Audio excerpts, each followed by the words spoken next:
Hello student, मेरा नाम है डॉक्टर विकास गोयल और आज से हम लेक्चर सीरीज स्टार्ट करने वाले हैं टॉपिक सी प्रोग्रामिंग लैंग्वेज पे।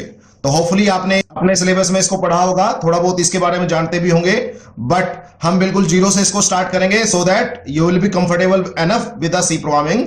हम इस कोर्स में आपके बेसिक्स, आपका सिलेबस और आपके इंटरव्यू क्वेश्चंस की प्रिपरेशन भी इंक्लूड करेंगे। तो थोड़ा ध्यान से देखिएगा, इस पर्टिकुलर कोर्स को आपको सी प्रोग्रामिंग लैंग्वेज बहुत इजीली, बहुत अच्छी तरह समझ में आ जाएंगी अगर आप रेगुलर लेक्चर देखेंगे और एनफ प्रैक्टिस करेंगे। तो अब सी प्रोग्रामिंग लैंग्वेज स्टार्ट करने से पहले हम मतलब समझते हैं लैंग्वेज का। Language is the way of communication between two person. तो अगर उनको आपस में कम्युनिकेट करना है या बातचीत करनी है तो उनको कोई ना कोई कॉमन लैंग्वेज आनी चाहिए। बहुत सारे ऑप्शन है, इंग्लिश में बात कर सकते हैं वो, हिंदी में बात कर सकते हैं, पंजाबी हो सकती है, ठीक है। इसके अलावा साइन लैंग्वेज, तो जैसे आपको पता है कोई अनफॉर्चुनेटली डी फॉर डम्ब हो तो ना वो बोल सकता ना वो सुन सकता, तो आपस में बातचीत करने के लिए कौन सी लैंग्वेज यूज करता है? Sign language. हाथों के इशारे से वो समझते हैं कि वो क्या कहना चाह रहे हैं एक दूसरे को। तो ये है लैंग्वेज। तो language is nothing but way of communication between two person. They can use any common language of their understanding. दोनों को वो लैंग्वेज आनी चाहिए। अगर वो दोनों को लैंग्वेज आएगी तो आपस में आराम से बात कर पाएंगे। नेक्स्ट होता है प्रोग्रामिंग लैंग्वेज। क्या होती है प्रोग्रामिंग लैंग्वेज? क्या होती है? The way of communication between man and machine और मैन और कंप्यूटर। तो जनरली आदमी जो होता है उनको इस तरह की language, English, Hindi, Punjabi, sign language समझ में आती है, बट जो आपका कंप्यूटर होता है उनको ये लैंग्वेजेस समझ नहीं आती, उसको बाइनरी लैंग्वेज समझ में आती है। तो अब दोनों आपस में बातचीत कैसे करेंगे और मैं कंप्यूटर से काम कैसे करा सकता हूं? कंप्यूटर से काम कराने के लिए मुझे उसको इंस्ट्रक्शन या कमांड्स देनी पड़ती है। अगर एक इंस्ट्रक्शन है तो दैट्स फाइन, अगर सेट ऑफ इंस्ट्रक्शन है तो उसको बोलते हैं प्रोग्राम, ठीक है। तो कंप्यूटर से काम कराना है तो मुझे इंस्ट्रक्शन देनी पड़ेंगी, और अगर मेरे पास एक से ज्यादा इंस्ट्रक्शंस हैं तो उसको प्रोग्राम बोलते हैं। जो प्रोग्राम है वो किसी ना किसी लैंग्वेज में लिखा जाएगा, उस लैंग्वेज को बोलते हैं प्रोग्रामिंग लैंग्वेज। तो आई बात समझ में? तो कंप्यूटर से काम कराना है तो आपको इंस्ट्रक्शन देनी पड़ेगी, इंस्ट्रक्शन अगर एक से ज्यादा है तो आपको प्रोग्राम बनाने पड़ेंगे, प्रोग्राम को किसी ना किसी लैंग्वेज में लिखना पड़ेगा, और प्रोग्राम जिस लैंग्वेज में लिखा जाता है उस लैंग्वेज को बोलते हैं प्रोग्रामिंग लैंग्वेज। तो प्रोग्रामिंग लैंग्वेज क्या होती है? ऐसी लैंग्वेज जो कंप्यूटर के प्रोग्राम बनाने के काम आती है।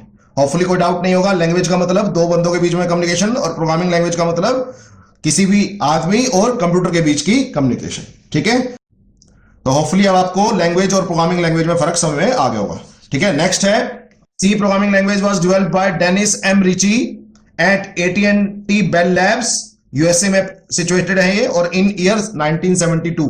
तो 1972 में सी लैंग्वेज डेवलप हुई थी। 1972 से आज तक ऑलमोस्ट 48 ईयर्स हो चुके हैं, तब भी हम सी पढ़ रहे हैं, तो कुछ ना कुछ खास होगा तभी हम सी लैंग्वेज को आज की डेट में भी पढ़ रहे हैं, ठीक है। अब ऐसा नहीं है कि C programming language first programming language थी, उससे पहले भी काफी प्रोग्रामिंग लैंग्वेजेस एग्जिस्टेंस में थी, जैसे फोर्ट्रान, कोबोल, एल्गोल, बेसिक वगैरह काफी। बट जैसे ही सी लॉन्च हुई तो काफी ज्यादा पॉपुलर हुई इमीडिएटली, और काफी जो सॉफ्टवेयर डेवलपर्स थे जो अलग अलग प्रोग्रामिंग लैंग्वेजेस पे काम कर रहे थे, उन्होंने इंस्टेंट स्विच किया सी प्रोग्रामिंग लैंग्वेज पे। अब इस बात को समझने के लिए मुझे सी लैंग्वेज की थोड़ी हिस्ट्री आपको बतानी पड़ेगी, तो पहले उसकी बात करते हैं। तो सी लैंग्वेज से पहले 1957 में एक लैंग्वेज थी पॉपुलर, फोर्ट्रान। फोर्ट्रान का फुल नेम होता है फॉर्मूला ट्रांसलेशन। तो फॉर्मूला का FOR और ट्रांसलेशन का TRAN से बना था नाम फोर्ट्रान। तो इस पर्टिकुलर लैंग्वेज की क्या खास बात थी कि ये मैथमेटिकल और साइंटिफिक एप्लीकेशंस को काफी इजीली डेवलप कर सकती थी। तो ये मैथमेटिशियंस की फेवरेट लैंग्वेज थी, और जितने भी साइंटिफिक एप्लीकेशन या साइंटिफिक प्रोजेक्ट थे उनकी कोडिंग, उनकी प्रोग्रामिंग सारी फोर्ट्रान में होती थी उस टाइम पे। तो काफी पॉपुलर लैंग्वेज थी। आज की डेट में भी काफी यूनिवर्सिटीज के ग्रेजुएशन के फिजिक्स के कोर्स में आज की डेट में भी फोर्ट्रान पढ़ाई जाती है, ठीक है। बट काफी कम यूज होता है, बट स्टिल ऐसा नहीं है कि बिल्कुल एब्सोल्यूट होगी। अब इसका फायदा क्या था कि मैथमेटिकल और साइंटिफिक एप्लीकेशन इजीली डेवलप हो जाती थी इसमें, बट इसका नुकसान क्या था कि सिर्फ मैथमेटिकल और साइंटिफिक एप्लीकेशन ही इजीली डेवलप होती थी। अगर मुझे किसी और काम के लिए सॉफ्टवेयर चाहिए तो मैं नहीं बना सकता था। नेक्स्ट 1960s के आसपास आई कोबोल। कोबोल का फुल नेम होता था कॉमन बिजनेस ओरिएंटेड लैंग्वेज, ठीक है। तो ये प्रोग्रामिंग लैंग्वेज मेनली यूज होती थी बिजनेस एप्लीकेशन बनाने के लिए। तो जैसे आज की डेट में टैली के लिए सॉफ्टवेयर यूज करते हैं, GST के लिए सॉफ्टवेयर यूज करते हैं, और तो उस तरह के बिजनेस ओरिएंटेड सॉफ्टवेयर बनाने के लिए आपको कोबोल यूज होती थी। बट अगेन इसकी लिमिटेशन भी यही थी कि सिर्फ बिजनेस एप्लीकेशंस बनाने में इसका यूज होता था, बाकी किसी और काम के लिए इसको इतना ज्यादा वाइडली यूज नहीं किया जाता था और ना सक्सेसफुल थी। फिर 1967 में आई BCPL, that is basic combined programming language. ये एक जनरल पर्पस लैंग्वेज थी। जनरल पर्पस का मतलब ऐसा नहीं है कि किसी एक कम्युनिटी को ध्यान में रख के इसको डेवलप किया गया हो, मोर और लेस हर कम्युनिटी के लिए इसमें काफी कुछ था, बट इसके साथ कुछ इश्यूज थे जिसको रेक्टिफाइड किया केन थॉमसन नाम के इन्वेंटर ने 1970 में बीसीपीएल को अपडेट किया, उसका थोड़े से बहुत इशू सॉर्ट आउट किए और उसका नाम रखा बी, फर्स्ट लेटर उठाया वहां से। बट बी लैंग्वेज में भी कुछ इशू कंटिन्यू रहे तो इसलिए वो भी काफी ज्यादा पॉपुलर नहीं हुई। देन उन इश्यूज को सॉर्ट आउट करने के लिए 1972 में डेनिस रिची ने बी को फर्दर अपग्रेड किया। दोनों का बेस जो था वो बीसीपीएल था। केन थॉमसन ने फर्स्ट लेटर उठाया था अपनी लैंग्वेज के लिए, तो डेनिस रिची ने रिस्पेक्ट देने के लिए बीसीपीएल को उसने उसका सेकंड लेटर उठा लिया, दैट इज सी। तो इसलिए आपका सी लैंग्वेज को सी लैंग्वेज बोला जाता है क्योंकि वो बीसीपीएल से इन्वेंटेड थी। बीसीपीएल से अपग्रेड होकर बना था बी, बट उसको फर्दर अपग्रेड करने से बना सी, तो इसलिए उसने सेकंड लेटर उठा लिया। अब सी लैंग्वेज का फायदा क्या हुआ, ये एक जनरल पर्पस प्रोग्रामिंग लैंग्वेज की तरह इलैबोरेट हुई, सो दैट अब इसमें हर कम्युनिटी के लिए कुछ ना कुछ था। सी लैंग्वेज की हेल्प से आप मैथमेटिकल और साइंटिफिक एप्लीकेशन भी डेवलप कर सकते थे। सी लैंग्वेज की हेल्प से आप बिजनेस एप्लीकेशन भी डेवलप कर सकते थे। इसके अलावा आपने कोई स्कूल मैनेजमेंट सिस्टम बनाना है वो भी सी लैंग्वेज में बन सकता था। आपको कोई ऑपरेटिंग सिस्टम डेवलप करना है वो भी सी लैंग्वेज में बन सकता था। तो काफी ऐसी एप्लीकेशन थी जो हर प्रोग्रामिंग लैंग्वेज में पहले फिजिबल नहीं थी, बट सी ने एक ऐसा ऑप्शन डेवलपर्स को दिया जिसकी मदद से वो हर तरह की एप्लीकेशन सी लैंग्वेज में ही बना सकते थे, चाहे वो मैथमेटिकल हो, चाहे वो साइंटिफिक हो, चाहे वो बिजनेस एप्लीकेशन हो, चाहे वो जनरल यूज की एप्लीकेशन हो या सिस्टम सॉफ्टवेयर हो। तो that's why C language instantly बहुत फेमस हुई और मैक्सिमम सॉफ्टवेयर डेवलपर अपनी अपनी प्रोग्रामिंग लैंग्वेज छोड़ के सी लैंग्वेज पे शिफ्ट होने लगे। तो क्लियर हो गया, होपफुली समझ आया होगा कि सी लैंग्वेज इतनी ज्यादा इमीडिएटली फेमस क्यों हुई, क्योंकि ये एक जनरल प्रॉपर प्रोग्रामिंग लैंग्वेज की तरह इलैबोरेट हुई जिसकी मदद से आप हर तरह के प्रॉब्लम्स को सिंप्लीफाई और सॉर्ट आउट कर सकते थे। ठीक है, तो नेक्स्ट है why C language is still important even after around 50 years. तो 1972 में इन्वेंट हुई थी, आज 2020 है तो ऑलमोस्ट 50 इयर्स हो चुके हैं। तो क्या ऐसी बात है कि 50 साल के बाद भी हम सी लैंग्वेज को पढ़ रहे हैं but Fortran, COBOL, BCPL, B language को इतनी ज्यादा तवज्जो नहीं देते या इतना ज्यादा उसके बारे में नहीं पढ़ते। अब एक इंपॉर्टेंट बात, प्राइमरली सी प्रोग्रामिंग लैंग्वेज की जो इन्वेंशन हुई थी वो यूनिक्स ऑपरेटिंग सिस्टम लिखने के लिए हुई थी, बट उसके बाद बहुत सारे एप्लीकेशन और सिस्टम सॉफ्टवेयर जो हैं वो सी प्रोग्रामिंग लैंग्वेज में डेवलप होने लगे और आज की डेट में भी नए नए सॉफ्टवेयर जो हैं वो सी प्रोग्रामिंग लैंग्वेज में डेवलप हो रहे हैं। फॉर एग्जांपल, तो अब देखते हैं कि आज की डेट में भी सी प्रोग्रामिंग लैंग्वेज कहां कहां यूज हो रही है। फर्स्ट है, most of the libraries of today's operating systems are written in C language. तो आपको पता है किसी भी कंप्यूटर या मोबाइल फोन को चलाने के लिए बेसिक सॉफ्टवेयर चाहिए, ऑपरेटिंग सिस्टम। वो यूनिक्स हो सकता है, लाइनेक्स हो सकता है, विंडोज हो सकता है, मैक हो सकता है, एंड्रॉइड हो सकता है, कोई भी हो सकता है। तो जितने भी ऑपरेटिंग सिस्टम है ये भी खुद सॉफ्टवेयर है, इनको भी किसी ना किसी प्रोग्रामिंग लैंग्वेज में लिखा जाता है। तो सबसे सुटेबल प्रोग्रामिंग लैंग्वेज इनके लिए है सी। तो आज की डेट में जितने भी आप ऑपरेटिंग सिस्टम्स पे काम कर रहे हैं उनका maximum part C programming language में लिखा जाता है। तो जितनी भी ऑपरेटिंग सिस्टम बनाने वाली कंपनीज हैं, तो जितनी भी ऑपरेटिंग सिस्टम बनाने वाली कंपनीज है, जैसे लाइनेक्स को बनाती है रेड हैट, विंडोज को बनाती है माइक्रोसॉफ्ट, मैक को बनाती है एप्पल, एंड्रॉइड आई थिंक जावा का प्रोडक्ट है, तो इन सारे कंपनीज में आपकी सी लैंग्वेज की आज की डेट में भी रिक्वायरमेंट है क्योंकि इन सब की कोडिंग भी सी लैंग्वेज में होती है। नेक्स्ट है लैंग्वेज कंपाइलर्स। तो आपको पता है जितने भी आप प्रोग्राम लिखते हैं किसी ना किसी प्रोग्रामिंग लैंग्वेज में, उनको कंप्यूटर अंडरस्टैंडेबल फॉर्मेट में या बाइनरी लैंग्वेज में बदलने के लिए मुझे किसकी हेल्प की जरूरत पड़ती है, कंपाइलर्स की। तो कंपाइलर खुद एक सॉफ्टवेयर है, उसको लिखने के लिए कोई ना कोई प्रोग्रामिंग लैंग्वेज चाहिए और बेस्ट प्रोग्रामिंग लैंग्वेज उनके लिए है सी।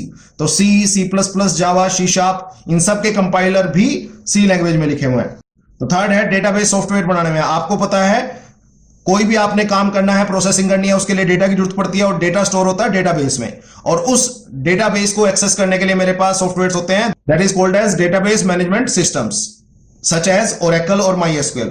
इन सॉफ्टवेयर्स को भी किस में बिल्टअप किया जाता है, सी प्रोग्रामिंग लैंग्वेज में। तो जो भी कंपनीज इन डेटाबेस सॉफ्टवेयर्स को बना रही है उन कंपनीज में भी सी की डिमांड हमेशा रहेगी। उसके बाद है फोर्थ, टेक्स्ट एडिटर्स। तो जितने भी टेक्स्ट एडिटर्स हैं जैसे नोटपैड, वर्डपैड, माइक्रोसॉफ्ट ऑफिस, इन सब की कोडिंग भी आपकी सी लैंग्वेज में ही हुई है। ठीक है, फिफ्थ है डिवाइस ड्राइवर। तो जितने भी डिवाइस आप कंप्यूटर के साथ कनेक्ट करते हैं, जैसे प्रिंटर कनेक्ट करते हैं, स्कैनर कनेक्ट करते हैं, फोन कनेक्ट करते हैं और पेन ड्राइव कनेक्ट करते हैं और भी मेमोरी कार्ड कनेक्ट करते हैं, तो सबसे पहले यही मैसेज आता है कि system is installing device driver. तो डिवाइस ड्राइवर, प्रिंटर होगा तो प्रिंटर के डिवाइस ड्राइवर इंस्टॉल करने पड़ेंगे अगर आपको इसको यूज करना है। जब भी आप कोई नया प्रिंटर खरीदते हैं उसके साथ सीडी भी आती है, उसके अंदर डिवाइस ड्राइवर होते हैं, उसके आप वहां से इंस्टॉल कर सकते हैं, नहीं तो इंटरनेट से डाउनलोड कर सकते हैं। सिमिलरली स्कैनर अगर कनेक्ट किया है, फोन अगर कनेक्ट किया है या कोई पेन ड्राइव कनेक्ट की है, तो हमेशा पहले उन डिवाइसेस को यूज करने के लिए आपको ड्राइवर्स को इंस्टॉल करना पड़ेगा कंप्यूटर सिस्टम में, और वो सारे ड्राइवर्स किस लैंग्वेज में कोड होते हैं? सी लैंग्वेज में।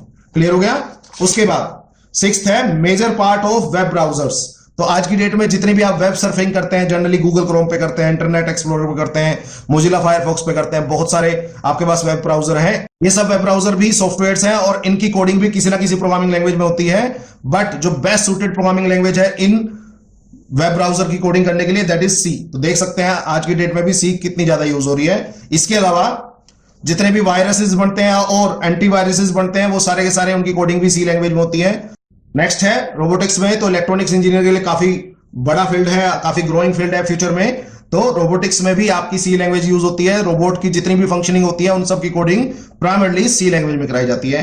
उसके बाद आपको पता है एम्बेडेड सिस्टम। एम्बेडेड सिस्टम क्या होता है? जैसे आपके वॉशिंग मशीन, माइक्रोवेव, एसी, इस तरह के जो डिवाइसेस हैं उनमें एक इनबिल्ट चिप लगी होती है, उनमें कुछ pre defined functioning noted down होती है। उस प्रोग्रामिंग को करने के लिए भी सी लैंग्वेज यूज होती है। और आज की डेट में काफी हॉट टॉपिक है IoT, that is internet of things, जिसमें आप मोबाइल की मदद से आप घर के सारे डिवाइसेस को कंट्रोल कर सकते हैं। एक एडवर्टाइजमेंट शायद आपने देखी होगी जिसमें एक बंदा अपने मोबाइल से घर पहुंचने से पहले अपना एसी ऑन कर देता है, जिससे जब वो घर पहुंचे तब तक कमरा ठीक ठंडा हो जाए, ठीक ठाक हो जाए उसका टेम्परेचर।